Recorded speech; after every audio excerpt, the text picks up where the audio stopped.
Bien, chicos, buenas tardes. Para empezar, bueno, disculpen la demora, ¿no? Hubo un malentendido respecto al horario. Voy a compartir mi pantalla. Segundo.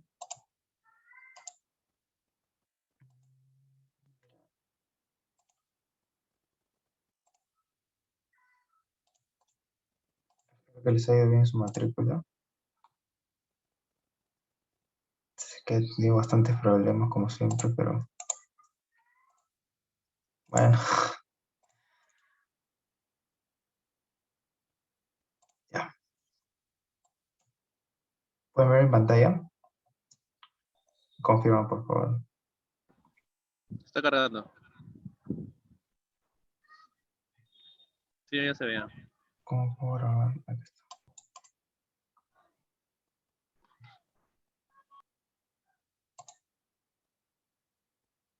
Me parece que está grabando.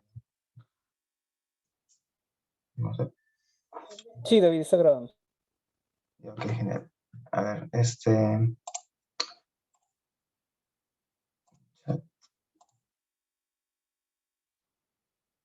ya. O sea, hay gente que tiene clases ahorita, tienen cruces. Bueno, en todo caso, te mencionan porque va a estar grabada la sesión igual, ¿no? Ya esta vendría a ser la penúltima, ya nos falta mucho para terminar con el scope que tenía, pues, ¿no? Más o menos para ver esto. Espero que a los chicos que están llevando redes les ayude un poco más porque el profesor comenzó con todo. El lunes estuve en la clase un rato y ya, pues, espero eh, que estudien, pues, ¿no? Porque ese curso es un poquito pesado, ¿no? Por el profesor más que nada, que es bien exigente. Bueno, entonces voy a comenzar entonces así normal, ¿no? Como si ya ellos fueran a ver la clase después, ¿no? Porque de todas formas hoy voy a hacer bastantes ejemplos, un ejemplo bastante práctico para que se pueda guiar ustedes al momento de hacer sus propias redes, porque el profesor les va a pedir que levante su propia red, ¿no? Él muchas veces no les va a dar una red para que ustedes la hagan los ejercicios que él deja, sino que él le va a dar a ustedes la potestad de que ustedes puedan crear su propia red. Y a veces algunos se suelen complicar un poco en ese tema cuando hay que sunetear, cuando hay que hacer las configuraciones, ¿no? Entonces vamos a ver un poquito esos temas, ¿no? Para que se les haga un poquito más sencillo. Los objetivos de hoy básicamente son revisar, abordar su neteo con dos requerimientos básicos, ¿no? Requerimientos de host o requerimientos de subredes, porque eso es lo principal en tema de subneteo, ¿no? Concepto de enrutamiento estático también y el uso de la herramienta ICMP que viene a ser los pings o el traceroute, ¿no? Y cómo es que esto funciona realmente, porque a simple vista podemos decir, ¿no? Bueno, el ping sirve para aplicar conectividad, ¿cierto? Y el trace sirve para ver hacia qué camino toma el paquete para llegar a su destino. Que también es cierto, pero se puede profundizar un poquito más, ¿no? Y muchas veces también el profesor le va a preguntar de repente por qué se da o cómo es el mecanismo por el cual, cómo identifica, ¿no? Un paquete cuando está llegando a su destino, cuando no. Primero voy a comenzar con subredes. Ok, la relación máscara-IP que ya le he comentado antes, pero ahora lo voy a ver con un poquito más de profundidad, lo voy a decir un poquito más a detalle. Que la máscara simplemente es un número, ¿no? Ese número va a acompañar a la dirección IP siempre, ¿eh? ¿Ok? Es una notación que se va a tener así, dirección IP cualquiera, de cualquier tipo, y un número, ¿no? Acá. Este número es la máscara. Y esta máscara indica la separación en los bits, ¿no? Una porción va a ser porción de red y otra porción va a ser porción de host. Y aquí podemos ver, por ejemplo, una dirección IP que ya está segmentada, ¿no? En sus 4 octetos, ¿no? Cada uno de estos octetos son números binarios y estos números binarios al sumarse, los unos, con su respectivo peso, va a darse este número decimal, ¿no? Entonces, la máscara lo que hace es dividir, básicamente, eh, esta dirección IP en una porción de host y una porción de subred, de prefijo de red, ¿ok? Ya, entonces voy a comenzar con el concepto de classful, ¿no? ¿Qué es lo que pasa? Que al principio cuando se estableció eso de las direcciones IPs, era bastante rígido al momento de tener un número determinado de subredes, un número determinado de red y un número determinado de host. Entonces, crearon lo que se llaman las redes Classroom, ¿no? O sea, dividieron las redes en grandes grupos, las redes de clase A, las redes de clase B y clase C. Estos se diferencian básicamente por cómo inicia sus bits. La clase A siempre va a iniciar en cero, el primer bit, y van a pivotear las redes entre estos números. O sea, van a tener diferentes combinaciones, ¿no? Al final tendríamos un número total de redes en clase A que sería 128, ¿no? Porque están tomando solamente el primer octeto y el primer bit se mantiene en cero y los demás bits, los 7 bits restantes van a comenzar a cambiar sus valores, ¿no? Entonces, el número de hosts disponibles por cada uno sería pues los octetos que sobran, ¿no? Los bits que sobran serían 2 al cuadrado, por el número de, no, perdón, 2 al número de bits que existen en total, ¿no? De esta porción, que son en este caso 8 24, ¿no? Entonces 2 a la 24 menos 2, porque el primero está reservado para identificar a la subred, a la red, perdón, y el último está para identificar a la red, a la dirección de broadcast, ¿no? Entonces, en total tendríamos, por cada una de estas redes, que son 128 en total, pivoteando todos estos valores de bits, tendríamos 16 millones de hosts disponibles en una red clase A. Entonces, una red clase A se le da usualmente a empresas que son bastante grandes, que tienen un montón de equipos o una proyección bastante alta, ¿no? Como Google, por ejemplo, que utiliza este tipo de red, ¿no? De repente pueden escuchar la 8.8.8, ¿no? Entonces es una dirección de Google, o sea, se le da a las empresas, la IANA es la encargada que es darle una dirección determinada a una empresa, ¿no? Que va a usarse para Internet, pues, ¿no? Y luego están pues la clase C, ¿no? La clase B. Las clases B utilizan los dos primeros octetos, o sea, básicamente la mitad de la dirección IP, y lo que le identifica a la clase B es que sus dos primeros bits son 1, 0, y luego se pivotea entre los otros bits restantes de la parte de red, prefijo de red. Y los otros pues restantes son la parte de host, ¿no? Aquí podemos notar que sería la cantidad de hosts por cada subred, por cada red que existe sería 2 a la 16 menos 2, ¿no? Entonces son números de 65.534. Y en total tendríamos 2 a la 14 subredes, 2 a la 14 redes, porque es el número de combinaciones que existen en total, ¿no? Y sería 16.384. Y bueno, análogamente para la clase C, ¿no? Que es para redes ya más pequeñas, ¿no? Lo que les caracteriza, los identifica es que su número inicial es 1, 0 y 1, 1, 0 y se pivotea entre los octetos restantes, pero toma en este caso hasta el tercer octeto, sobrando solamente un octeto para host. Entonces, notamos que las clases A son pocas redes, pero un montón de hosts, y las clases B son redes un poco más que la clase A, pero tienen también menos cantidad de hosts disponibles, ¿no? Mucho menos, de hecho, pues, ¿no? Porque cuando hablamos de exponentes, pues cuando comparamos 16 millones con 65.000 es un montón, ¿no? A medida que se va multiplicando como es exponencial, la diferencia es enorme.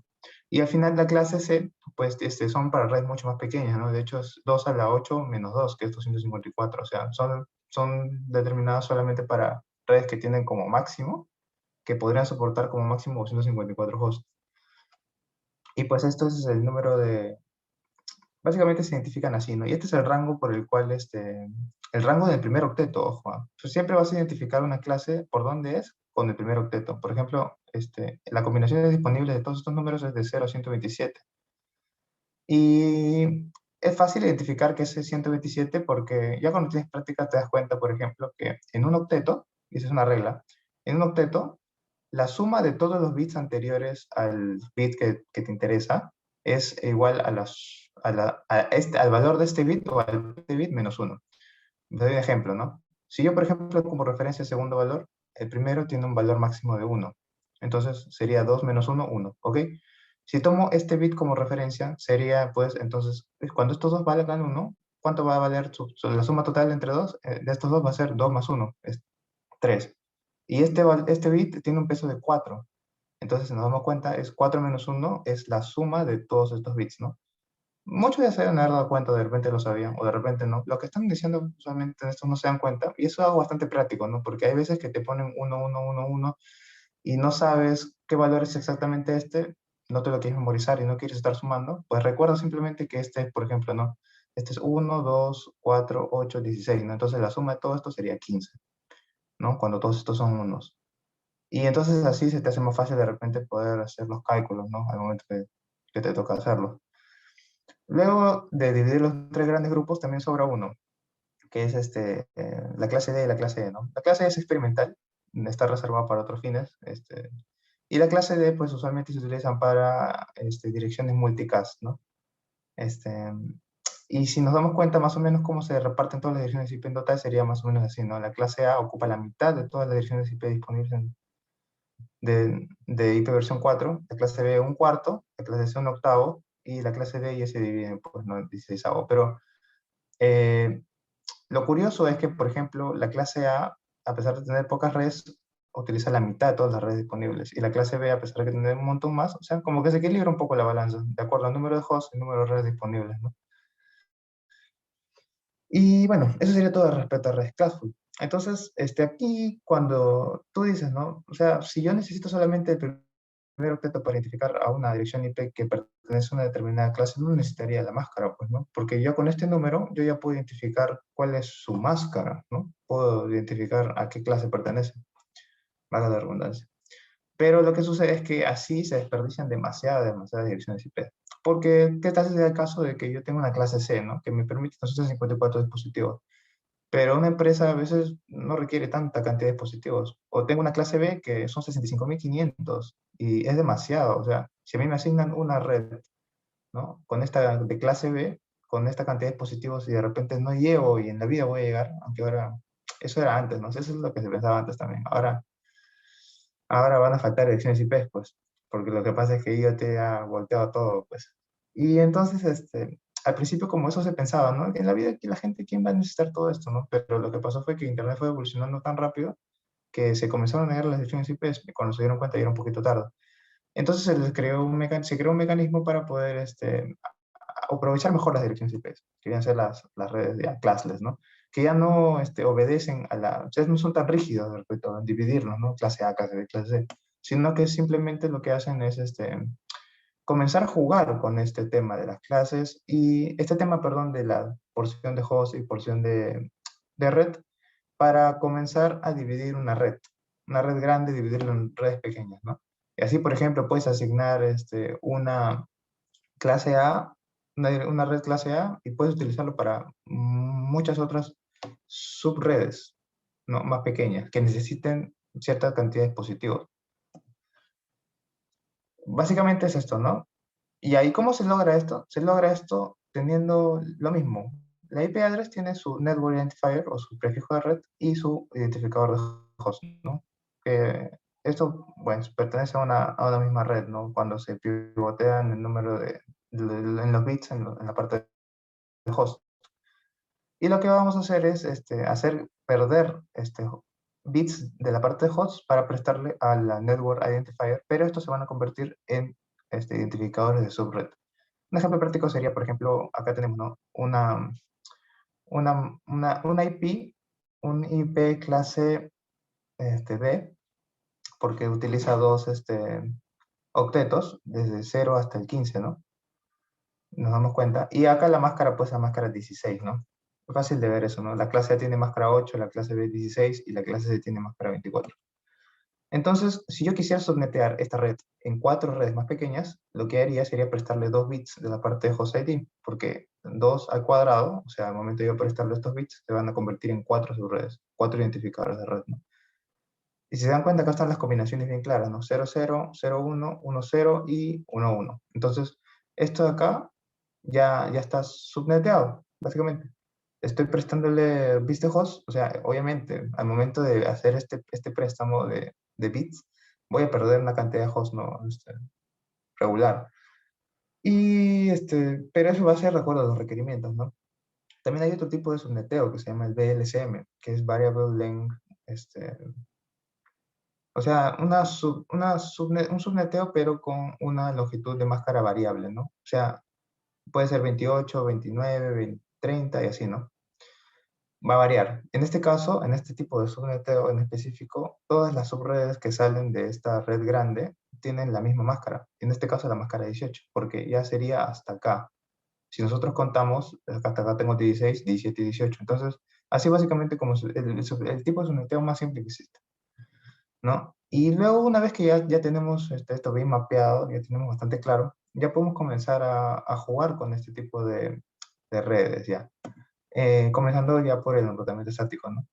Y, o sea, ¿cuál es la función, no? La capa 3 es la encargada de eso, y los routers son los dispositivos encargados que actúan como mensajeros, ¿no? O como señalizadores, en todo caso, ¿no? De que un paquete, de movilizar, ellos son los encargados de movilizar el paquete a lo largo de la red para que llegue a su destino, ¿no?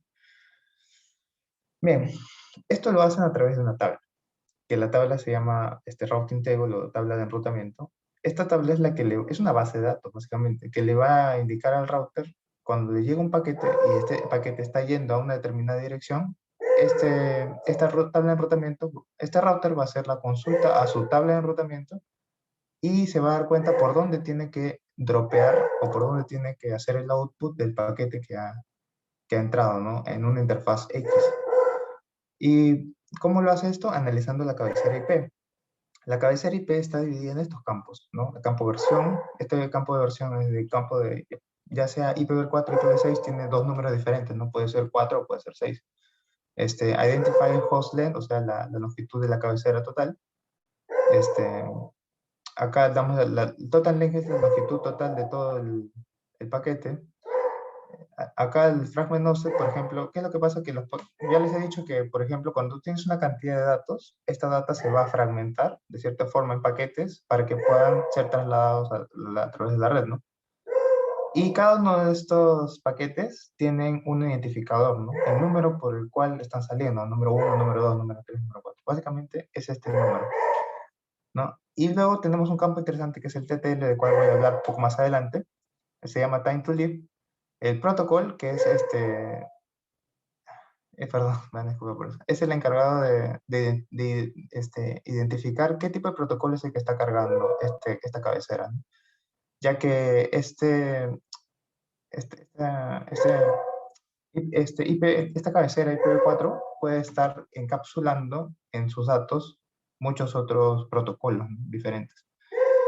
Aquí pues está el checksum, o sea, la suma de identificación para ver que no hay errores. Y luego está lo que es un poco más importante en este caso, ¿no? Específico de enrutamiento. El source address, que quiere decir de dónde viene el paquete, y el destination address, que quiere decir hacia dónde va el paquete, ¿no? El host de destino. Acá tenemos pues otras opciones que usualmente, como todos, también tienen que ver con, en el caso de DIFSER o servicios diferenciados, para saber qué tipo de datos sensibles se está llevando. Puede ser que se esté llevando voz, puede ser que se esté llevando data. Entonces, esto está mapeado en un código. Entonces, el router ya sabe más o menos qué tipo de datos está llevando, sin necesidad de analizar toda la data, pues, ¿no? Y al final tenemos el payload, pues, ¿no? La data. Y esto sabemos que está encapsulado en otra cabecera que es Ethernet y con su respectivo trailer, ¿no? Sino que no está aquí el paquete completo. Solamente está específicamente la cabecera IP.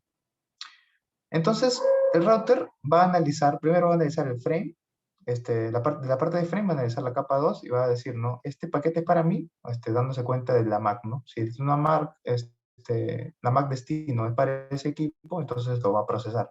Y al procesar va a llevar con la cabecera el paquete IPv4. Y al llegar a la cabecera IPv4, se va a dar cuenta que este paquete está yendo a un determinado destino y está viniendo de un lado.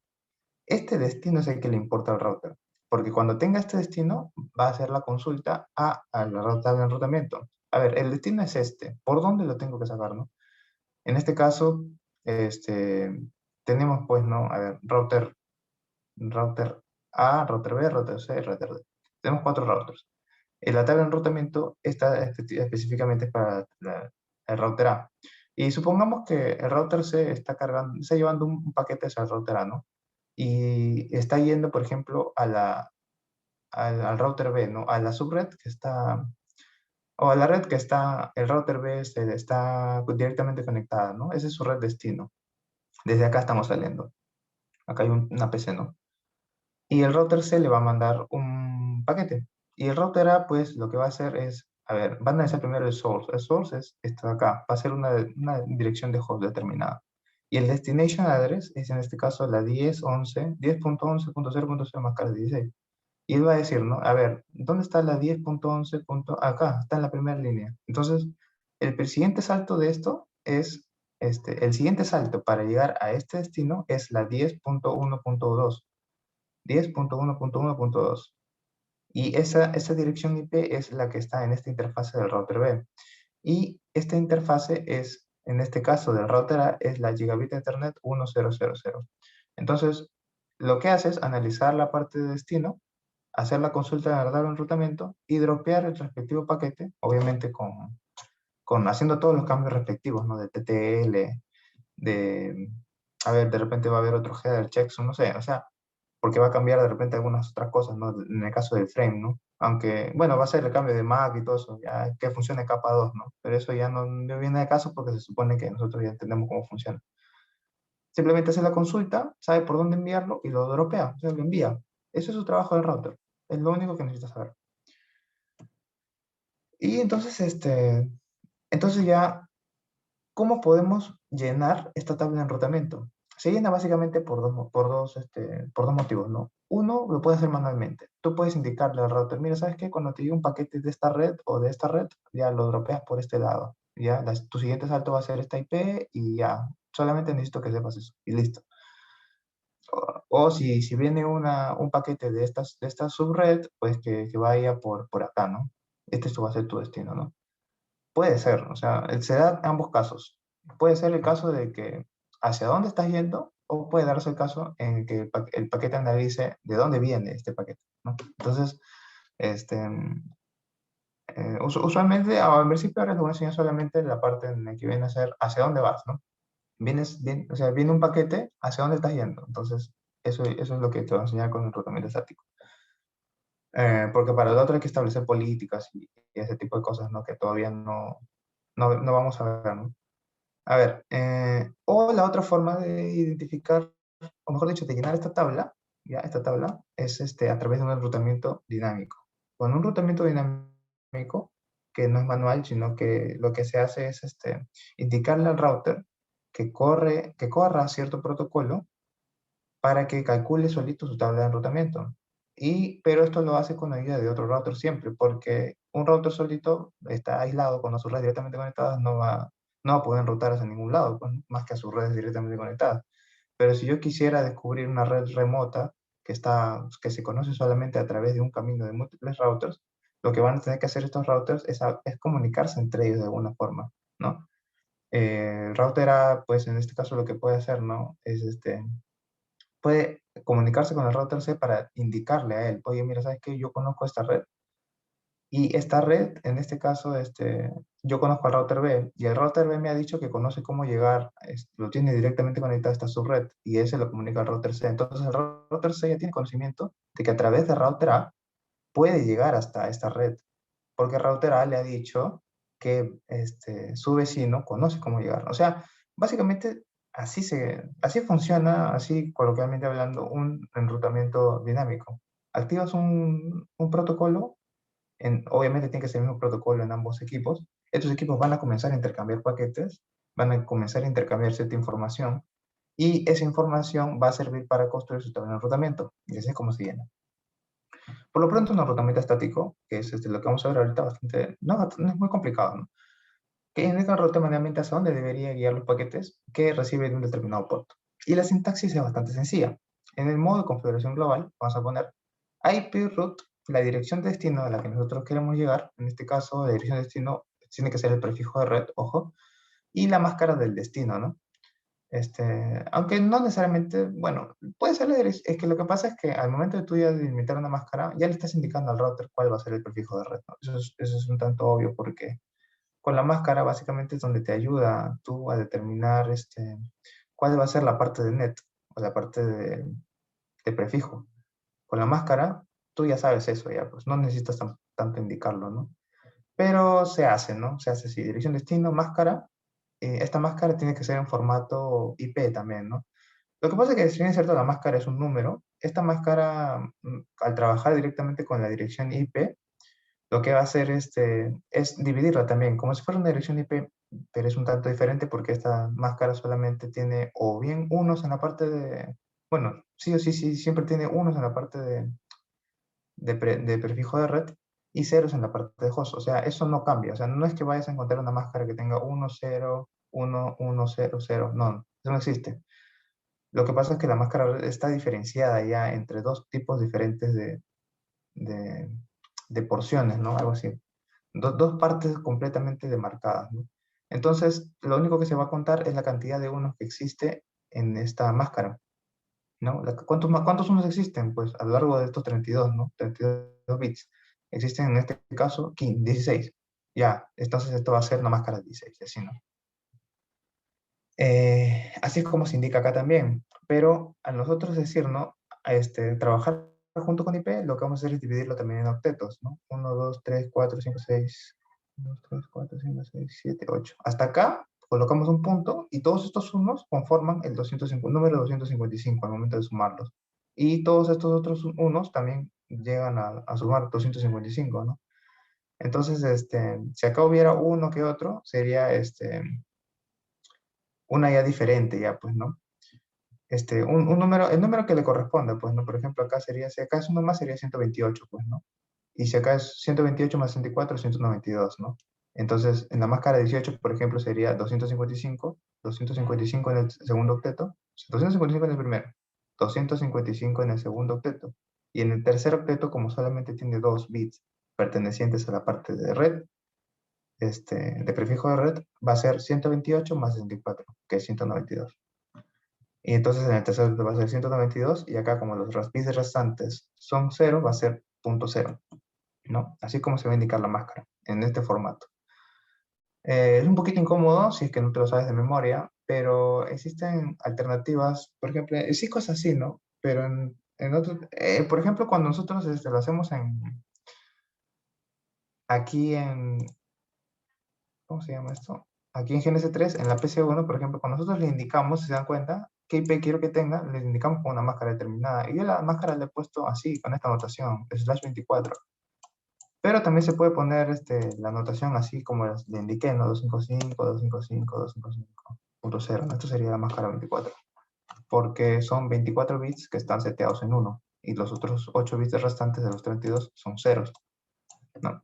Este, es cuestión de acostumbrarse, ¿ya? En Huawei se puede poner máscara 24, si mal no recuerdo, ¿no? En su equipo Huawei. En su equipo Juniper también, me parece que también se pueden.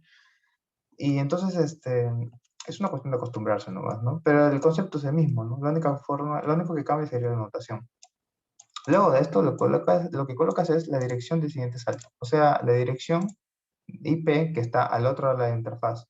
Y estas dos interfaces deben pertenecer al mismo segmento de red, porque recordemos que el router lo que hace es dividir redes, ¿no? Entonces acá tenemos una red, y acá tenemos otra red diferente, y acá tenemos otra red diferente. Estas redes son segmentos diferentes, ¿no? Pero estas dos interfaces IP deben pertenecer al mismo segmento de red, o sea, deben pertenecer a la misma subred. Bien, entonces luego de eso ya podemos venirnos acá a un ejemplo bastante práctico. Acá lo que he hecho simplemente es, para no complicarme la vida subneteando, para hacerlo un poquito más rápido, lo he preparado un poco antes de comenzar esto, y lo que he hecho simplemente es comenzar a tirar direcciones IP al azar, ¿no? La 10, la 20, la 50, la 60, 40, 30, no sé, ¿no? Y esta que sea una de clase C, ¿no? Que se suele utilizar bastante esta dirección, la 192.18, recordamos que es aparte de la división de clases, también existe la dirección, o sea, las porciones de red que son, perdón, las porciones de direcciones IP que son privadas y las direcciones IP que son públicas, ¿no?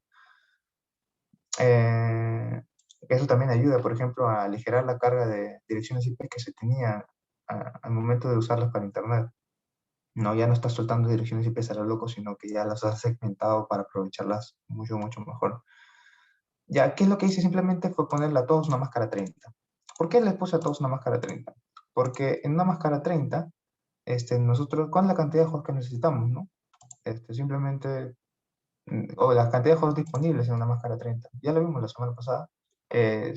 Solamente tenemos disponibles 2 hosts. Porque si nos vamos, o sea, si hacemos un cálculo rápido, todo esto son 32 bits. Con una máscara 30 sobrarían solamente 2 bits en la parte de host. Estos 2 bits serían una combinación en total de 2 al cuadrado. Entonces serían 4. Pero lo que pasa es que la primera, la combinación 00 y la combinación 11 están reservadas. La primera para para identificar la red, ¿no? Para identificar completamente el prefijo de red. Y la última está como broadcast, ¿no? Aunque no es tan necesario porque cuando tenemos solamente 2 dispositivos, si uno manda un broadcast, ya sabe el otro pues, que es para él. Pues, no es tan necesario en realidad este tipo de red.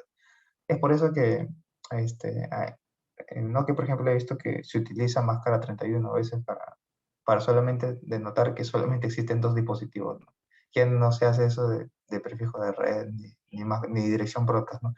Pero en este caso de chicos van a tener que hacerlo así, no van a tener que trabajarlo así. Este, máscara 30 solamente permite 2 dispositivos, ¿no? Entonces le he puesto la punto 1 acá, o sea, con la punto 1 me refiero al último octeto, pues que es el único octeto que puede variar, que es el único octeto que tiene bits de la porción de host. Y el punto 2. Ok, es bastante sencillo en realidad, ¿no? Y lo que hice simplemente fue ponerle sus respectivas direcciones IP, ¿no?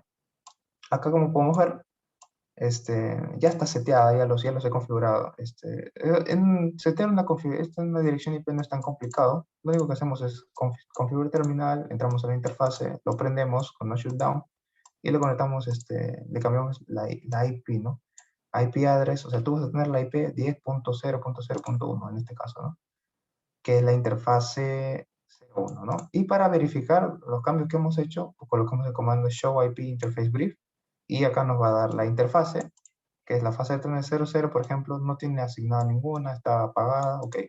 La 01, que es esta de acá, esta interfaz de acá, que da al router 2, va a tener este IP, la 10.0.0.1. Y está administrativamente operativa y el protocolo de administrativo, no sé si es capaz de hacer forwarding, o sea, de enviar esta información. La 10, que viene a ser esta, que da al router 5, tiene esta IP, ¿no? La 50.0.1. Y luego la fase eterna de 2.0, ¿no? Que es la 40.0.0.1. ¿Ok? Bien. Entonces, ya vamos a configurar ya de una vez la tabla de enrutamiento. Si nosotros realizamos la tabla de enrutamiento de router 1 con el comando show IP route, notamos solamente que existen, aquí en este caso, 3 directamente conectadas. ¿Ok? Están la 10, la 50 y la 40. ¿No? ¿Ven?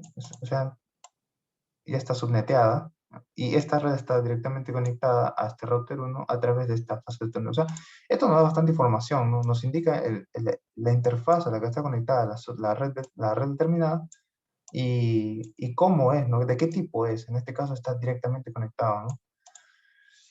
Y entonces nos damos cuenta que, por ejemplo, falta uno. Me voy a configurar esta de acá. Que falta esta subred, de hecho. Esta red, ¿no? Esta red de acá. A 192. Entonces, voy a configurarlo rápidamente. Voy a configurarlo dándole una dirección IP a esta interfaz, ¿no? AZTN00. Y acá le damos interface AZTN00 down para encenderla y le colocamos IP address. En este caso sería la 192.168.0.1, ¿ok? Máscara 24 con 255.255.255.0, ¿ok? Hasta ahí tenemos 24 bits, entonces está bien. Luego vamos a ver los cambios que efectuamos con show IP interface brief. Y nos damos cuenta que ya está levantada la fase de 00 con la dirección IP 192.168.0.1. Ok, esta es la dirección para esta red, es conocida como esta interfaz es conocida como este router es conocido como gateway, ¿no? Porque este router es el que le va a ayudar a todas las hosts que están en esta red a salir a internet, ¿no? Si esto fuera internet, pongo entonces, esta salida que le facilita este router se conoce pues como gateway, ¿no? Ya. Bien, luego que ya tengo eso, voy a verificar su tabla de enrutamiento con show IP route. Y aquí vemos que se añadió una red adicional, ¿no? O sea, los routers son capaces de identificar a sus redes que están directamente conectadas de forma instantánea, ¿no? Y es capaz de hacer la consulta, ¿no? Por ejemplo, si este PC1 enviara un paquete hacia esta interfaz, este router 1 haría su consulta a la tabla de enrutamiento, dándose cuenta que esta interfaz, o en este caso este segmento de red, la 50.0.0.0 más cara 30, está directamente conectada al router 1 y no tiene necesidad de hacer nada más que simplemente enviarlo a través de la interfaz FastEthernet 01, tal como se indica aquí. FastEthernet 01. Al router identificar por qué interfaz está conectado a una red, es capaz de forwardear o es capaz de enviar información hacia ese, en el caso de que sea necesario, ¿no? Con su tabla de enrutamiento.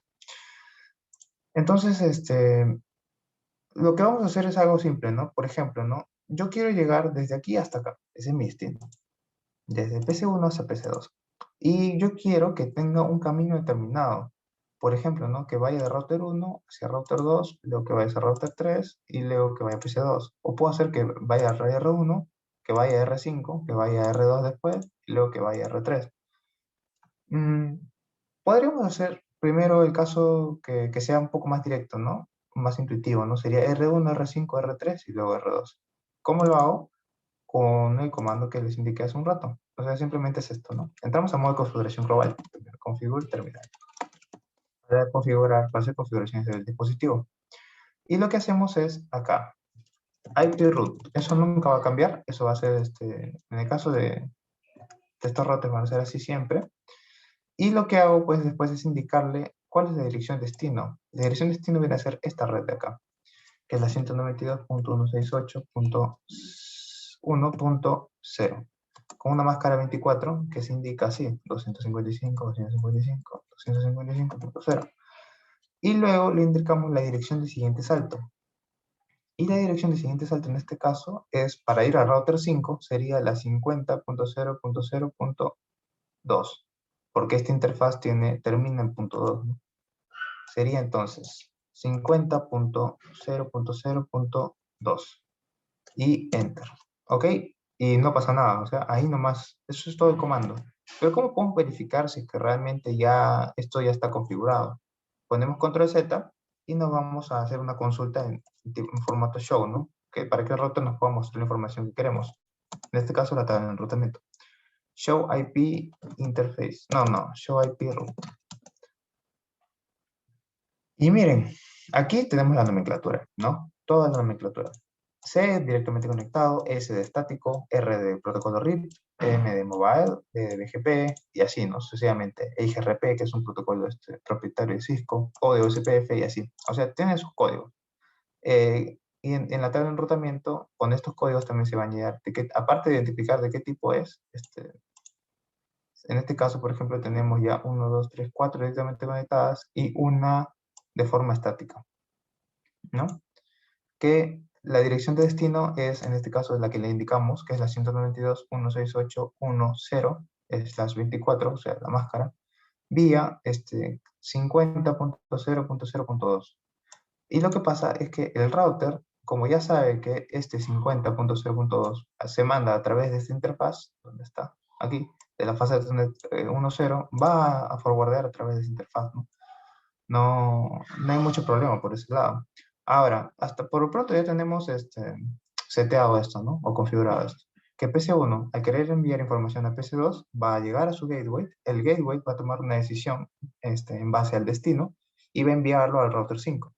Ahora, el router 5 no sabe nada. O sea, al router 5 le va a llegar el paquete y si verificamos nosotros su tabla de enrutamiento, show IP route, 5 solamente conoce sus redes directamente conectadas. En este caso serían las 50, 70 y 60. 50, 70 y 60. Con sus respectivas interfaces. Pero cuando le llegue la información desde router 1 hacia esta subred, bueno, hasta esta red, el router 5 no va a ser capaz de hacer ninguna acción, de hecho. Lo que va a hacer con el paquete es simplemente descartarlo. Porque no, no conoce, no sabe. Al hacer la consulta a su tabla de enrutamiento, no va a llevarlo a ningún lado. Entonces, lo que hace router 5, lo que vamos a hacer ahora es añadirle, pues, una indicación al router 5, que vamos a indicar, ¿no?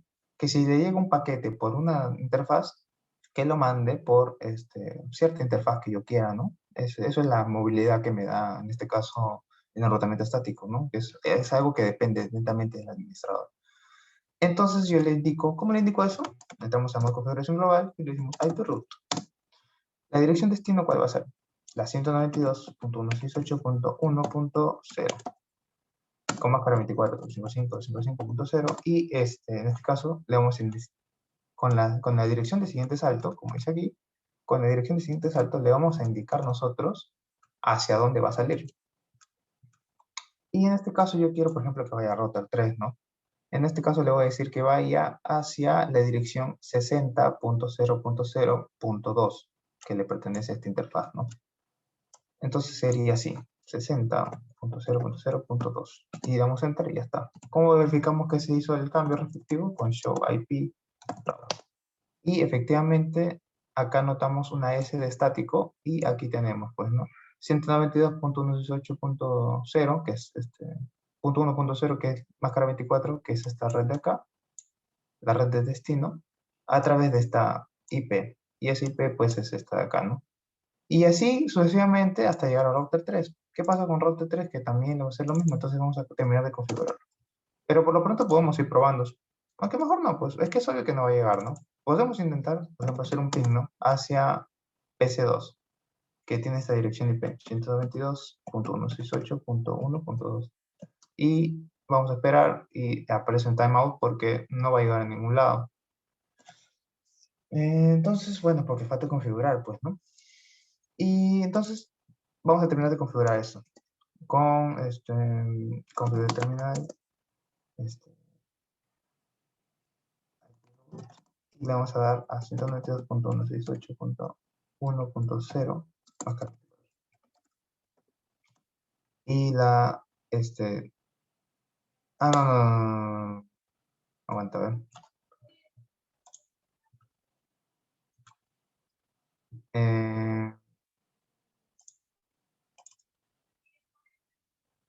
Sí. Ya, 100.1.24, ¿no? Ya, a ver. 60.2. ¿Dónde está el router 2? A ver. 5. 60.2.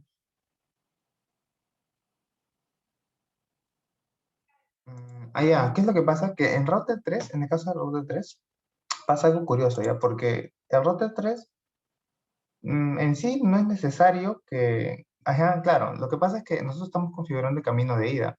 ¿Qué pasa? Que el router 3 ya conoce esta red. Y lo que va a suceder es esto. Nosotros hemos configurado a router 1 para que llegue hasta su red y lo mande a través de interfaz. R5 también, y lo va a mandar a través de interfaz.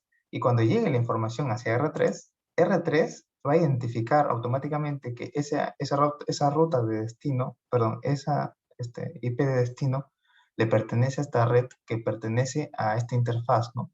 Entonces, él ya va a identificar y le va a llegar el paquete a PC2.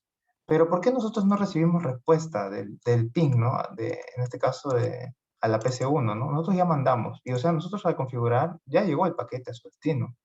¿Qué pasa? Que no conoce el camino de vuelta. No conoce el camino de vuelta. Entonces, hasta ahorita tenemos lo siguiente, ¿no?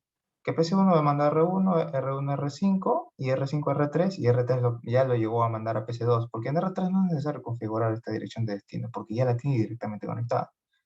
Pero R3, cuando PC2 le quisiera enviar la respuesta de que sí, ya recibió el paquete, R3 no va a saber cómo responderle porque no sabe cómo llegar a esta red, ¿no? Incluso lo que yo podría hacer sería enviar por un camino y el camino de regreso que sea por otro lado, ¿no? Que sea de R2 a R1. Pero eso me obligaría también a configurar R2 para que conozca esta red y así sucesivamente, ¿no? O sea, todas las redes tendrían que conocer entre todas, ¿no? En este caso, R2, pues indicarle básicamente que cuando yo quiero que vaya hacia acá, que salga por esta interfaz y que cuando yo quiero ir hacia esta subred, que salga por aquí o por aquí, ¿no? Esto también puede generar loops, si se dan cuenta, ¿no? Porque acá tenemos una especie de bucle, ¿no? Que en este caso yo necesito este spanning tree para poder cortarlo. Ahí es donde se aplica otra cosa. Pero por lo pronto vamos a configurar una ruta que sea estática y que tenga un solo camino de ida y vuelta, ¿no? En R3 entonces vamos a configurarle su salida. A ver, en R3 vamos a decirle, pues, ¿no? IP root, ¿cuál es la red ahora de destino que yo quiero llegar? Es esta de acá. La .168.0.0 más 24. Punto 0 y la dirección siguiente salto sería la 60.0.0.1. Bien, hasta ahí ya está. Show IP route. Y vamos a ver que ya está configurada de forma estática la red de acá a través de este. Entonces, R5 también tiene que conocer el camino de regreso. Así como conoce el camino de ida, cuando va hacia en este caso a esta red, tiene que conocer también el camino para ir a esta red, ¿no? R5 entonces le decimos, ¿no? IP route. Tenemos que ponerlo en modo configuración global.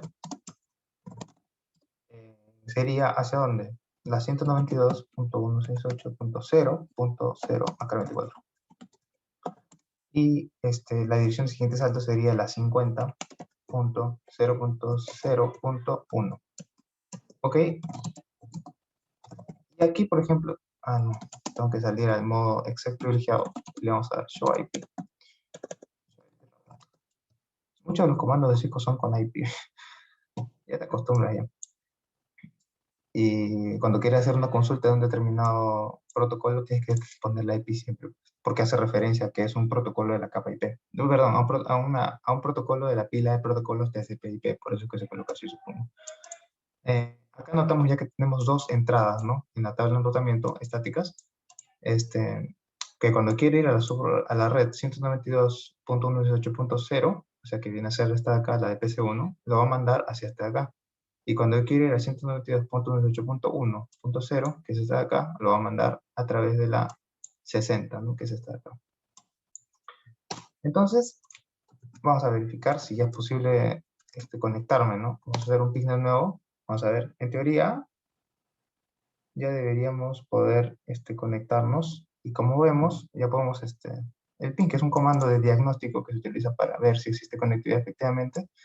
Estos primeros pines se pierden por temas pues, de ARP y ese tipo de cosas que ya hemos visto antes, que también se aplican un poco para capa 1, para capa 3, perdón. En este caso, cada uno está a su red, tiene que conocerse igual. Pero en la siguiente ya no va a haber ningún problema porque ya está establecido todo. O sea, ya está su tabla de forwarding, ya está bien seteada, entonces ya no va a haber ningún problema al momento de mandar el primer paquete ping, ¿no? Entonces ya con eso configuramos pues una ruta estática, ¿no? En este sentido, de hecho, tanto de ida como de vuelta. Ahora recordemos que podemos cambiar, ¿no? Podemos cambiar una de ida y otra de vuelta, pero tendríamos que configurar, por ejemplo, borrar ciertas entradas, porque si nosotros mantenemos las mismas entradas en la tabla de enrutamiento de R5 y le cambiamos acá, por ejemplo, a R2, a R3, por ejemplo, le decimos que vaya hacia acá y hacia acá, se van a generar dos paquetes y R2 le configuramos que de regreso vaya por acá también, entonces ya tenemos, ahí la red se comienza a dar vueltas, nos damos cuenta, ¿no? Si lo configuramos mal, si no tenemos cuidado. Al final el paquete puede ser que dé vueltas en el bucle y nunca llegue a su destino. Entonces, esa es una pequeña desventaja de enrutamiento estático. ¿Qué es lo que pasa? Que nosotros cuando enrutamos de forma estática, manual, tenemos que tener un buen conocimiento de la red para poder hacer cambios, porque si nos damos cuenta, hacemos un cambio mal, el paquete simplemente no va a llegar.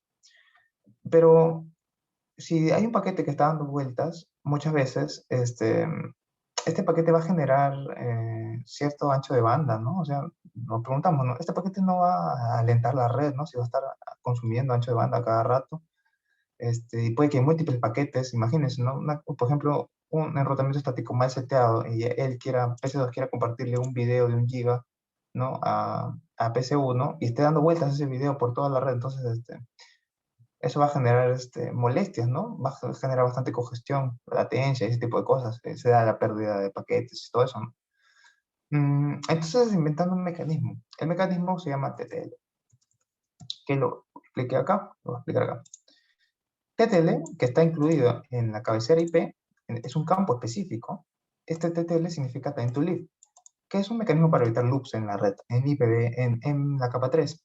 Este mecanismo se traduce en forma de campo IP header, o sea, se traduce en que vamos a crear un campo específico en la cabecera IP y lo que va a hacer es contar los saltos que da un paquete, ¿no? Entonces, por ejemplo, ¿no? Si router 3 está mal configurado su enrutamiento estático con router 2 y router 5 y está haciendo que dé vueltas el paquete, lo que vamos a hacer es contar, ¿no?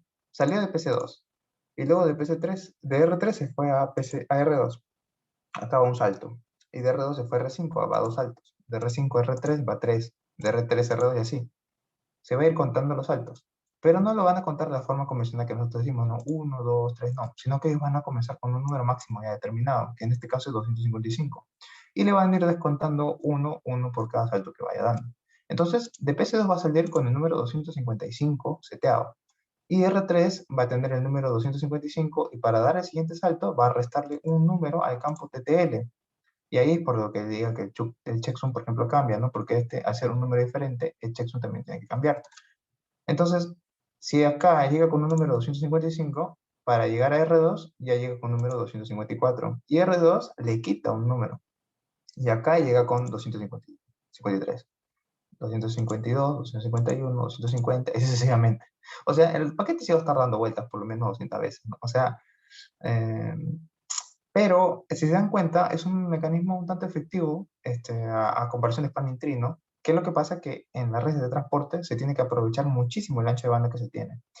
Porque aparte de establecer redundancia, si nosotros establecemos un solo camino, si nos damos cuenta que tenemos una red entera para transportar información de acá a acá, pero solo estamos utilizando un camino. Entonces, ¿cómo podemos aprovechar los otros enlaces que no se están utilizando, no?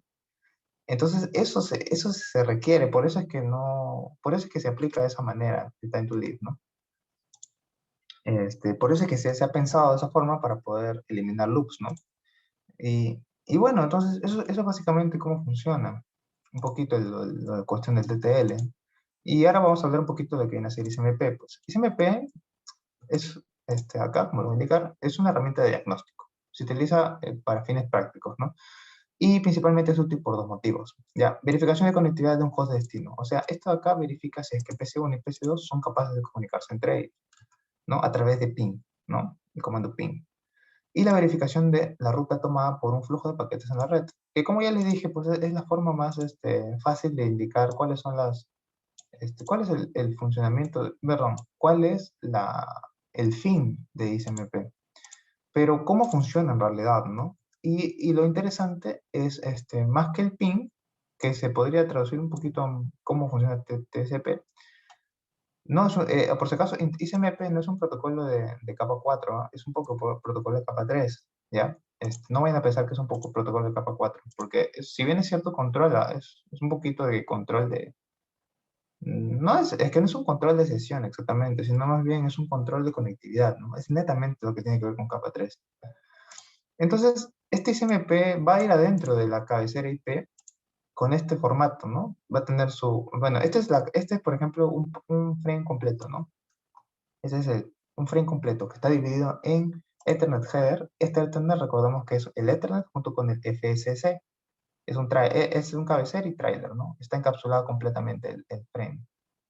Y este frame tiene adentro su IP header y tiene su ICMP adentro del IP header. O sea, este es un campo que se podría traducir como payload. Y el IP header, al momento de transportar ICMP, va a tener su código determinado aquí en la parte de protocol. ¿Ok? En la parte de protocol, ¿ven? Aquí. Entonces vamos a reconocer el dispositivo, por ejemplo, que le llega a este protocolo, va a identificar al toque que tiene este ICMP adentro. Entonces va a hacer el procesamiento respectivo. Y esto dentro de ICMP tiene otros campos adicionales, el cual puede ser el tipo, o sea, y aquí es donde ya viene, está indexado eso, ya, pues, ¿no? Al momento de crear protocolos, identificaron los diferentes casos que pueden existir, ¿no? Cuando se hace diagnóstico en la red, y lo dividieron, pues, ¿no? En tipos y códigos. Perdón, y cada uno de estos tiene un determinado número, ¿no? Al final también, pues, tiene un checksum, o sea, checksum lo vemos tanto en Ethernet, en IP, incluso dentro de algunos otros protocolos. Y esto de MUSEL, pues simplemente son proyecciones, ¿no? A veces se piensa que cuando tienes un protocolo, reserva cierta cantidad de bits para futuras aplicaciones. Ese es el caso de ICMP, ¿no?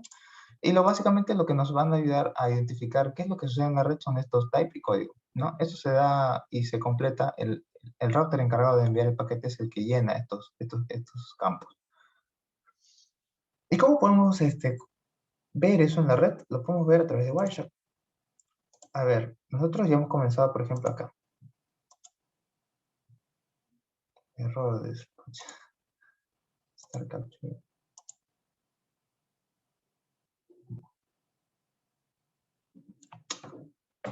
Su Wireshark, ahora no me deja abrir Wireshark. Fue con... No me quiere. Ethernet. Dice error de capture file path. Ya contiene caracteres así en inglés, dice. Está de capture. Pucha, no me permite verlo. Bueno, pero lo puedo explicar, ¿no? ¿Cómo puedo explicar esto? ¿Cómo puedo explicar el funcionamiento de, por ejemplo, tracer? Por ejemplo, ping ya lo vimos, ¿no? Ping ya lo vimos. Ping que es básicamente para chequear la conectividad, ¿no? ¿Y cómo verificamos la ruta? ¿Qué es lo que pasa? Que nosotros, por ejemplo, si queremos ver cuál es el camino que toma el paquete, lo que vamos a hacer es un comando diferente a ping, que es comando tracer. Es tracer con T en Cisco, pero aquí es tracer en las PCs de Genesis 3, no sé por qué, pero así es. Y lo que podemos hacer es, por ejemplo, decirle la dirección tracer y la dirección IP a nosotros queremos ir 192.168.0.1. ¿Ok?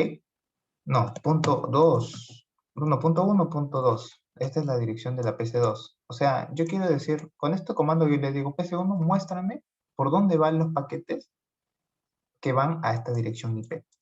¿Cuál es el camino que toman? Y aquí nos damos cuenta, trace to, o sea, hacia tal lugar, nos damos la cantidad de hops, es 8 hops máximo, dice, acá para que te sale para cancelar, y acá te sale 1, 2, 3, 4 y 5. A ver, vamos a verificar eso, ¿ya? Tenemos, por ejemplo, el primero, ¿no? Que es de la 192.168.0.1, que viene a ser este de acá, o sea, el primer salto que da es hacia esa dirección IP, ¿no? Este es su tiempo. En realidad se mandan 3, ajá. En realidad no se manda solamente uno, sino que se mandan 3 paquetes, ¿ok? Y luego de ahí, de R1 que ya lo recibió, lo va a mandar a R2, ¿no? Entre comillas. Y entonces aquí vamos con el siguiente salto, ¿no? Que es la 50.0.0.2, esta dirección IP de acá. Y digamos con la 60, que viene a ser el router 3. O sea, va así, ¿no? O sea, acá ya podemos vislumbrar realmente cómo se comporta la red, ¿no? 60.2. O sea, ha ido así, ¿no? A esta interfaz, luego ha ido a esta interfaz, luego ha ido a esta interfaz. Y luego dice, va a llegar acá, ya. Este de acá llega acá, por eso es que aparece que... A ver, acá aparecen estas comidas. Estas comidas se pueden dar por muchas cosas, ya. O sea, son bastantes factores por los cuales... Usualmente es cuando hay loops, o se pierden por el camino. A ver, estas comidas pueden aparecer, estos asteriscos aparecen por ciertos motivos. Unos motivos pueden ser porque el paquete efectivamente se perdió al momento de intentar llegar a la red. Y aparecen 3 asteriscos porque si se dan cuenta son 3 paquetes que se envían. Acá hay un tiempo del primer paquete, tiempo del segundo paquete y tiempo del tercer paquete. Y también puede ser que, por ejemplo, en uno de los routers, que llega una solicitud o lo que sea de ICMP, este router tiene una política que no le permite reenviar o responder a esa solicitud. Entonces no envía nada, por eso es que aparece de repente un asterisco, pero el flujo de información continúa, ¿no? Cuando se vuelve, cuando se vuelve a enviar la solicitud a través de él. O sea, no, ahorita te voy a explicar cómo funciona, si no me entienden. Otra cosa puede ser que, por ejemplo, está un firewall antes, usualmente ponen firewalls antes de poner el router, o sea, el router firewall, entonces a veces bloquea ese tipo de ICMP para ponerte a contestar, igual que un router, entonces ya se pierde el paquete, ¿no? Específicamente, a ver, por ejemplo, tenemos al final este de acá, 60.2, que está acá, y al final se llega aquí, ¿no? Que es la 159.168.1. Ya, ok, ya. Y acá, por ejemplo, aparece otra cosa curiosa, que es el ICMP Type 3 Code 3 Destination Port Unreachable. Pucha, eso sería mucho mejor, más didáctico si lo podemos ver en Packet Tracer, porque lo que sucede es que ahí podemos dar cuenta de que en realidad esto está corriendo sobre UDP. Ok, esto está corriendo sobre UDP. Y UDP está utilizando un puerto determinado, ¿no? No lo puedo ver en Packet Tracer. En Wireshark, no sé por qué no se me abre Wireshark. Parece que he hecho algo con mi computadora. Está fallando mi computadora desde ayer. Bueno, y entonces, ¿qué es lo que pasa? Que esto corre sobre UDP. Ya, voy a explicar primero cómo se crean? Cómo se crean estas entradas? Lo que pasa es que PC1 va a comenzar a jugar con el TTL. Lo que pasa es que PC1 agarra y dice, pucha, a ver, ¿cómo yo puedo identificar cuál es mi primer salto? Bueno, los que crearon TCP, bueno, los que crearon ICMP dijeron, pues no, fácil pues. Para identificar el primer salto va a ser el número máximo de saltos que puede llegar a dar al momento de salir el paquete. Entonces, ¿cómo sería eso? Simplemente modificamos el TTL. Decimos a PC1 que salga con un TTL1.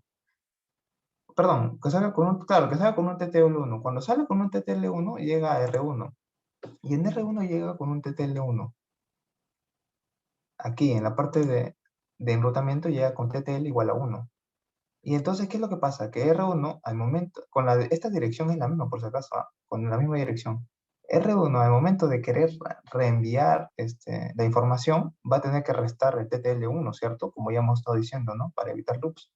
Pero al llegarle el TTL en 1 y restarle 1 se da cuenta que es 0. Entonces, no va a enviar ningún paquete a router 5, como debería hacerlo, porque el TTL ya llegó a su número 0. Pues cuando llega al número 0, el paquete simplemente lo que hace el router es enviar un mensaje a través de donde recibió el paquete, diciéndole el tiempo se excedió o la cantidad de saltos se excedió.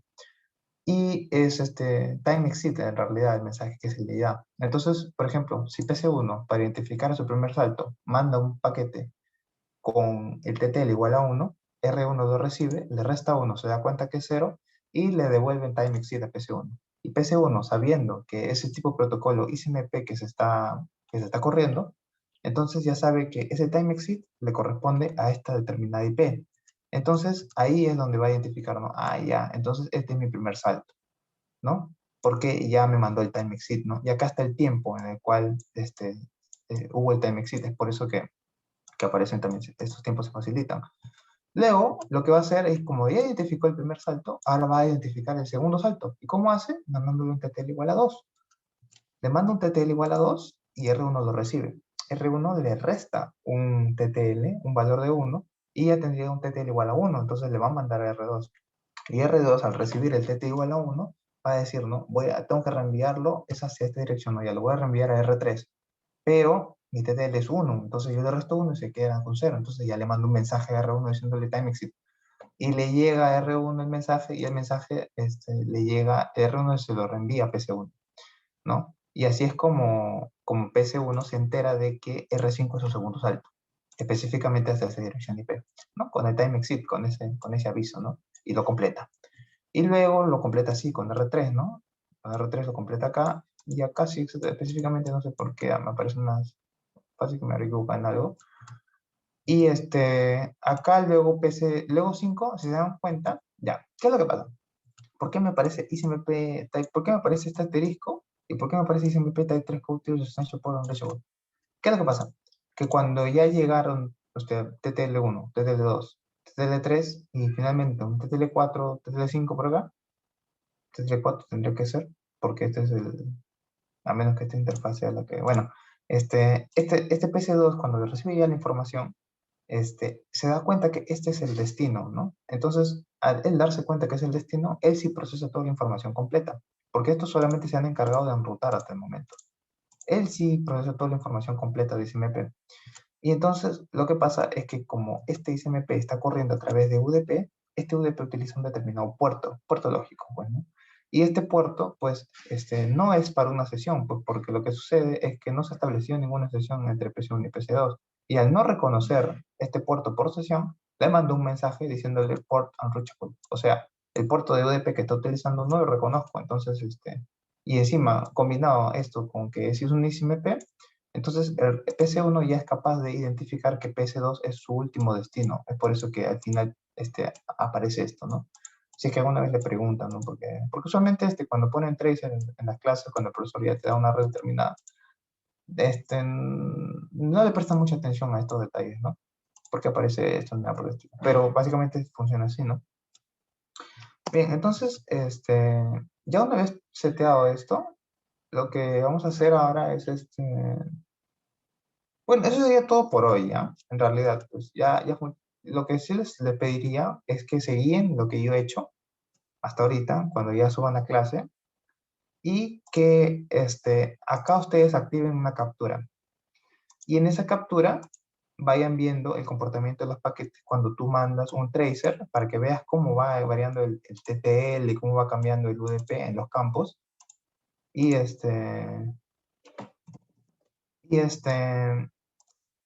luego, cuando ya manden un ping también verifiquen cuáles son los campos que se utilizan y cómo van variando. Y nada, pues guíense de eso nomás, pues no. Ahorita lo que les voy a mostrar entonces sería pues ya unos avances de lo que viene a ser enrutamiento dinámico, porque enrutamiento estático y SMP ya no es tan complicado, ¿no? Ya cuando lo ven de esa forma. ¿Qué es lo que pasa? Que en el enrutamiento dinámico tenemos aparte, o sea, los protocolos de enrutamiento dinámico se dividen en dos grandes grupos. Los protocolos IGP y los EGP. ¿No? Los IGP son enrutamiento interno, que viene a ser básicamente un dominio, ¿no? Esto es un dominio de red, ¿no? Algo que le dicen sistema autónomo, ¿no? Este sistema autónomo es como, por así decirlo, una red grande que es administrada por una sola entidad, ¿no?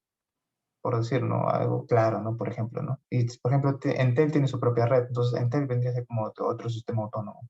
Y si yo quiero conectar la red de Claro con la red de Entel, sería una interconexión ya no de redes, ya no de routers simplemente, sino sería una conexión entre sistemas autónomos. Entonces, una conexión entre sistemas autónomos utiliza un protocolo diferente, que es un protocolo de enrutamiento externo, se llama. Y entonces los protocolos que pertenecen a enrutamientos dentro de un mismo sistema autónomo se les llama IGP, ¿no? IGP. IGP. Que significa Internal Gateway Protocol. Y a los que son externos se les llama IGP, ¿no?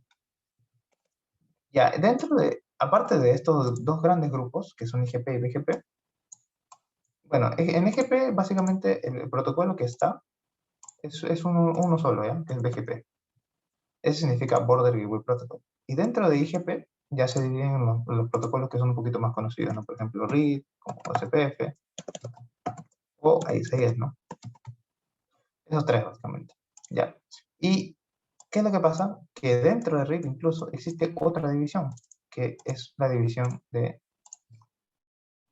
protocolos de vector distancia y protocolos de estado de enlace. Ya, en protocolos de vector distancia, ¿cuál pertenece? Pertenece RIP, solamente RIP. RIP. Y en protocolos de estado de enlace, pertenecen dos. Es CBF,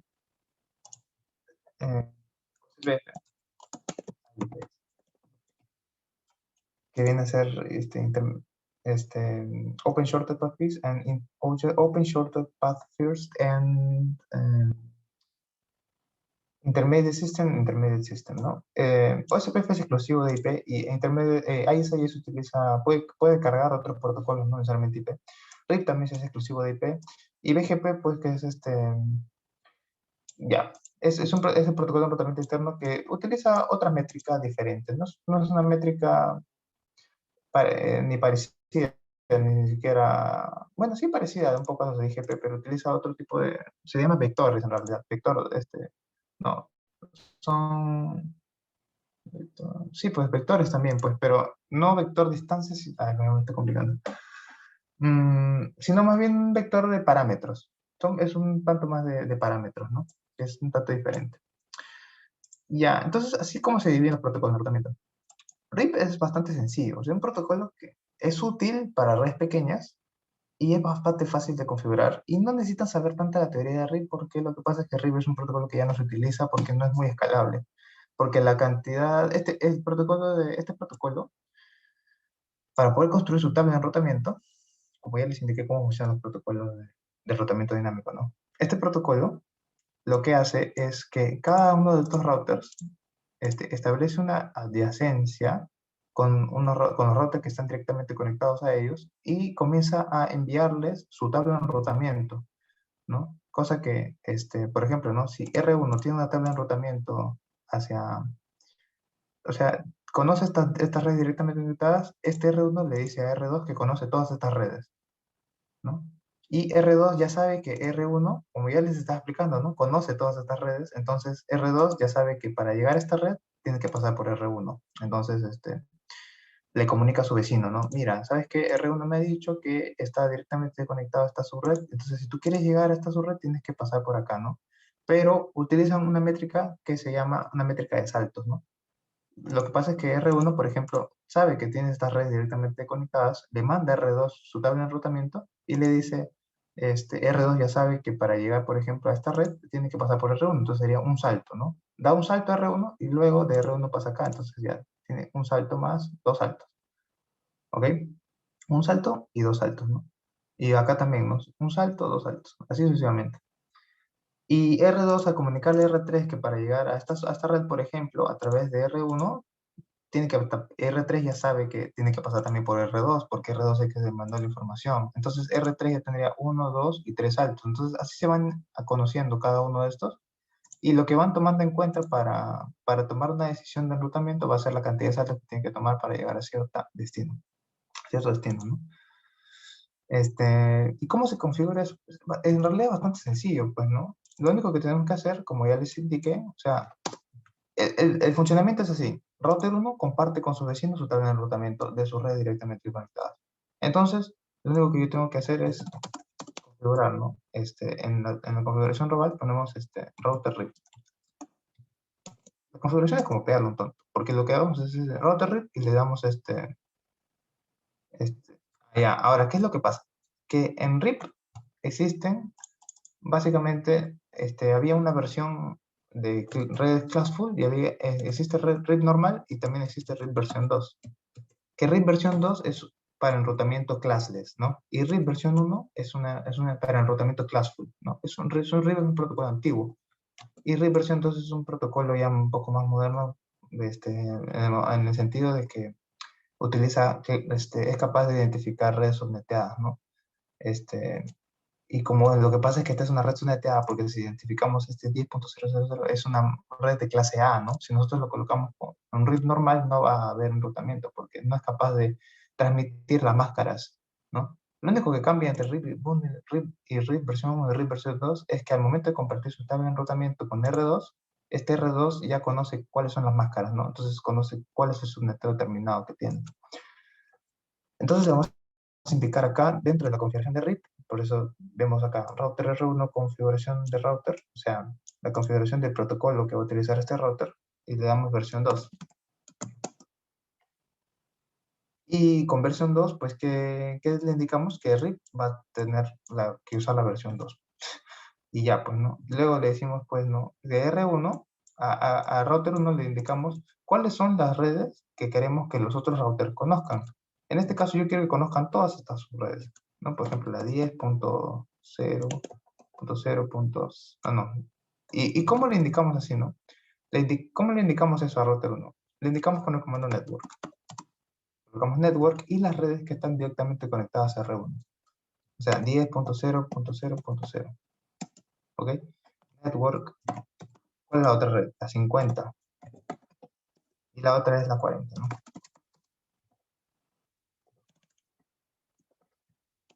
Y también tenemos que indicarle la otra, ¿no? Esta de acá. 0.0.0. Ya está, ni siquiera tenemos que indicarle mascarilla, porque el router uno ya lo tiene seteado en su tabla de enrutamiento. Pero al nosotros indicarle esta parte de network, R1 ya sabe que estas interfaces están participando con el protocolo de enrutamiento y va a comenzar a enviar sus... Ahora, si tuviera Wireshark, ya podría yo comenzar a capturar cuáles son los paquetes que está enviando R1 a sus vecinos. Pero no puedo porque, bueno, no tengo. No me está funcionando. Y con R2 pues le decimos lo mismo, ¿no? A R2 que ahora vas a hablar RIP. Y ponemos router RIP. Y le vamos a decir, tú vas a compartir tu tabla de enrutamiento que que tenga las siguientes subredes que están directamente conectadas a ti, ¿no? 10.0.0. Nada más, ¿no? Network.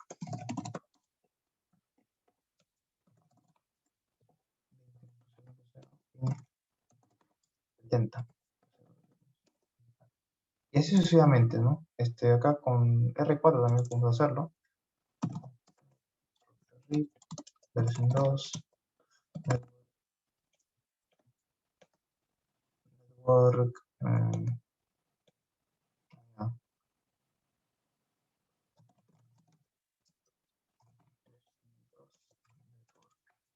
ya, esta es la 40.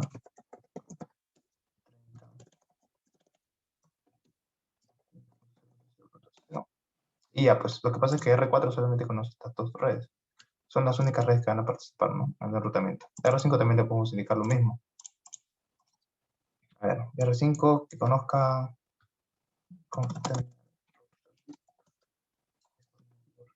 No, versión 2. 50.0.0.0.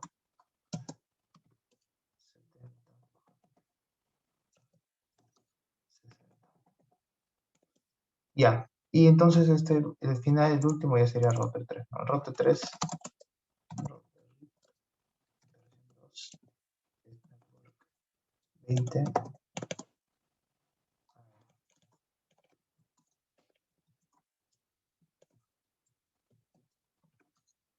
20.0.0.0, 60,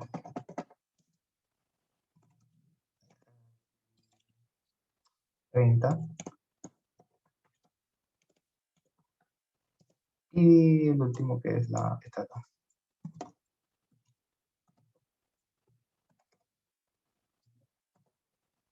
No, me equivoqué, pero bueno, no importa, porque al final no, está bien, está bien. Y entonces, ya hemos configurado RIP en todos los routers. O sea, todos los routers hablan RIP ahorita, ¿ya? Y entonces, ¿qué es lo que pasa? Que estos routers, como ya les indiqué, a través de qué redes van a compartir su tabla de enrutamiento, van a comenzar a enviarse información entre ellos, ¿no? Y van a hacer el proceso que ya les comenté, ¿no? R1 le va a decir a R2, conoce esta red, R2 ya sabe que tiene que pasar por R1 y va a cantar la cantidad de saltos que tiene. Y al final lo que va a hacer cada uno de estos routers es, para llegar a una determinada red, va a tener que contar la cantidad de saltos que tiene que llegar. Y a través, como recibe información de diferentes routers, va a elegir la mejor ruta, ¿ya? Va a elegir la mejor ruta para llegar a una determinada red, ¿no? Por ejemplo, ¿no? Si R2 quiere llegar a esta red de acá, sabe que tiene que directamente que ir hacia R3, porque hay menos saltos, porque acá hay uno y hay dos saltos. Pero si se va por R5, va a tener que tener uno, dos, tres saltos. Ahora, R2 sabe que puede llegar a PC2 a través de PC5, a R5. Sí sabe, pero no lo toma en consideración, porque ¿y cómo sabe? O sea, R2 ¿cómo sabe que puede llegar a través de R5? Porque R3 le compartió su información a R5. Y R5 le compartió su información a R2 diciéndole que R3 conoce esta red. Entonces R2 ya sabe que puede llegar a esta red a través de R5, pero no lo toma en cuenta porque tiene más saltos. Y recordemos que los saltos son la métrica para tomar decisiones o añadir ciertas entradas a la tabla de enrutamiento por el protocolo RIP, ¿no? Entonces, vamos a verificar si es que se ha configurado de una forma, ¿no? Por ejemplo, show router, con la tabla de enrutamiento lo verificamos, ¿no? Show router, show IP route.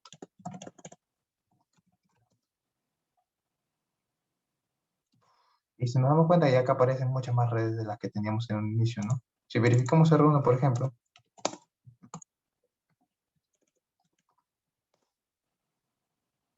¿ven? O sea, la cantidad de redes a las que ha aumentado es bastante. Y ahora, por ejemplo, R1 antes no era capaz de llegar a la red 20, pero ahora sí la conoce. Y ya sabe por dónde ir, que es a través de interfaz. Y sabe que tiene que ir, este, ya, ok. Ahorita les explico qué son estos numeritos, ¿ya? Estos numeritos son básicamente, acá viene a ser, esta es la distancia administrativa, se le llama así este número, y este otro número se le llama la métrica, ¿ok? La distancia administrativa se utiliza para identificar qué tan importante es un protocolo dentro de un router al momento de tomar decisiones para llenar su tabla de enrutamiento. Y la distancia administrativa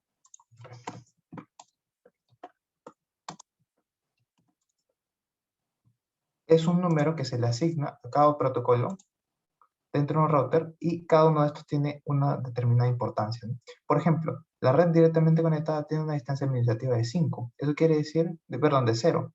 Esto quiere decir, y por si acaso, mientras menor sea la distancia administrativa, es mejor, ¿ok? La ruta estática tiene una distancia administrativa de 1. Esto quiere decir que, por ejemplo, una red directamente conectada es mucho más, se prefiere mucho mejor que una ruta estática. Y, por ejemplo, RIP, que tiene una distancia administrativa de 120. Y si hay una red que yo conozco, por ejemplo, para llegar a cierto destino a través de una ruta estática, el router va a tomar como preferencia la ruta estática. Porque la ruta estática tiene una preferencia bueno, una distancia administrativa de 1, ¿no? Así es como se dividen los protocolos, ¿no? A través de esta distancia administrativa. Esta distancia administrativa es la que se utiliza para nosotros poder llenar nuestra tabla de enrutamiento, ¿no? Así como se toman las decisiones. Ahora, cada uno de estos protocolos tiene una determinada métrica, ¿no? En el caso de RIP, como ya les indiqué, es el número de saltos. Mientras más saltos tenga una ruta para llegar a una ruta, es mucho peor, ¿no? Mientras más cortos sean los saltos, es mejor. Y en el caso de OSPF se utiliza otra métrica, la cual es el costo de un enlace. Pero este costo se traduce en ancho de banda. O sea, mientras un camino tenga más ancho de banda, el costo va a ser menor, por lo tanto, más barato, por ahí decirlo. Se lo puedes relacionar así, ¿no? Pero en realidad se toma de esa forma, ¿no? Mientras más ancho de banda, menor costo. Y menor costo, más óptimo. ¿Ok? Así es como lo toman. Y encima, OSPF tiene menor distancia administrativa que RIP, ¿no? O sea que si hay un destino y este router lo conoce como OSPF para llegar a ese destino, y como RIP también conoce cómo llegar a través de RIP hacia ese destino, va a tomar OSPF porque OSPF tiene una distancia administrativa menor. Bueno, Intermediate System también, ¿no? Está entre ambos, ¿no? Entre OSPF y RIP, ¿no? Tiene sus ventajas, ¿no? Estos dos se diferencian de cierta forma, pero eso ya es de acuerdo a los requerimientos que tengas, ¿no? Entonces, eso es lo que significan estos numeritos de acá, ¿no? Estos numeritos. Y si nos damos cuenta, por ejemplo, a ver, vamos a verificar que se cumplen, ¿no? En las redes directamente conectadas, nosotros vemos, bueno, está directamente conectada. Acá, en las redes estáticas, bueno, como es directamente conectada, no lo muestran que es 0, pues, ¿no? Pero acá en el caso de estáticas, acá nosotros vemos que tiene, por ejemplo, un 1,0. Un 1 es la 0. Este 1 dijimos que era la distancia administrativa, entonces sí cumple. Y este 0, pues, porque lo que pasa es que las rutas estáticas no tienen métricas, ¿no? Entonces, acá notamos pues que en RIP sí tienen estos números diferentes, 121. 120 por lo que es la distancia administrativa o la preferencia que tiene el router hacia cierto protocolo, y el 1 que viene a ser la métrica, pues, ¿no? O sea, la cantidad de saltos, en este caso, como es RIP, sería la cantidad de saltos que da para llegar a esta red. O sea, para llegar a la red 70, R1 tiene que dar un salto, ¿no? Adicional al salto que da, supongo, para salir a través de cierta interfaz. Y acá, por ejemplo, vemos otro, mira, RIP con una distancia administrativa de 120 y la cantidad de métricas es 4, ¿no? Entonces, pero sin embargo, el router, en este caso R1, sigue prefiriendo esta ruta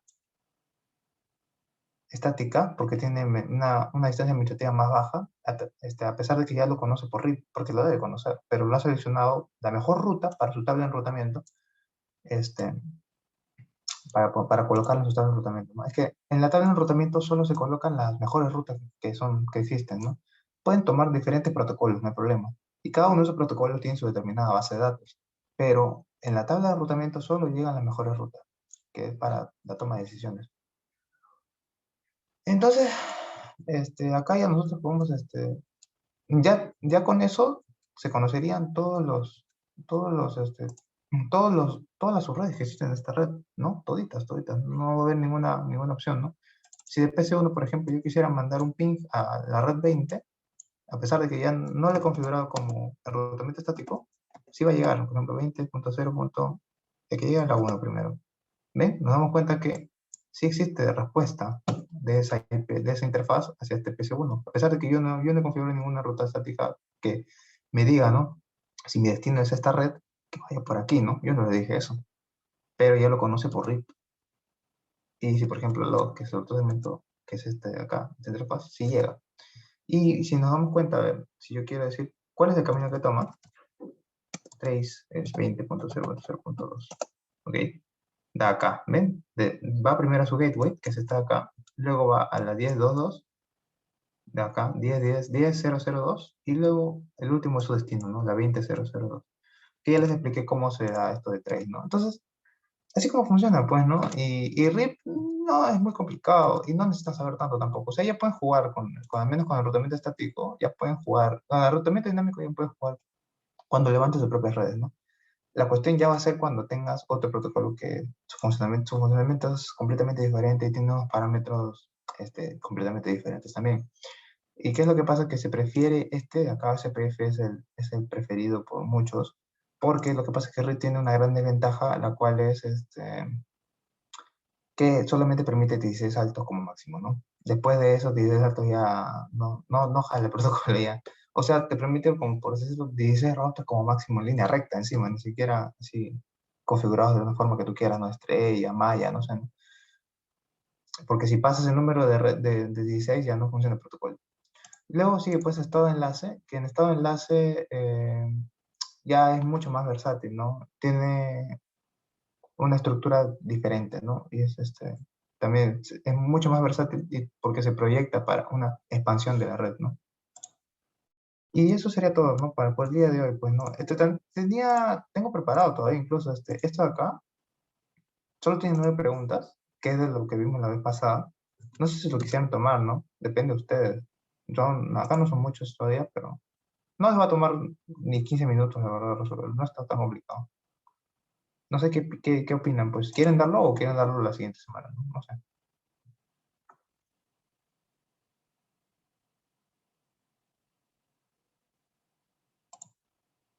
No quieren darlo, creo. David, creo que podría ser la siguiente semana, ya Sí, para porque finalizar ahí ya, ok. con el...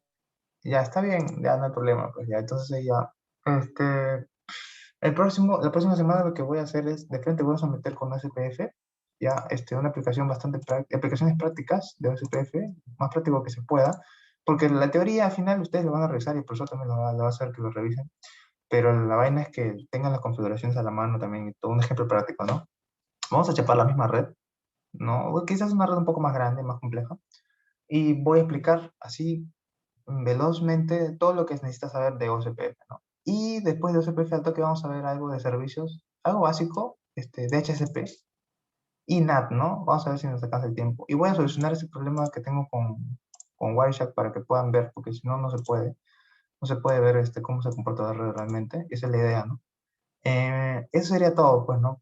Muchas gracias por su atención, en serio. Espero que les esté sirviendo de algo, aunque sea, y que se ahorren tiempo más que nada, ¿no? Porque esto a veces demora mucho, ¿no? En aprender, pues. Eso es todo, chicos. Muchas gracias. Muchas gracias a ti, David, por el taller brindado.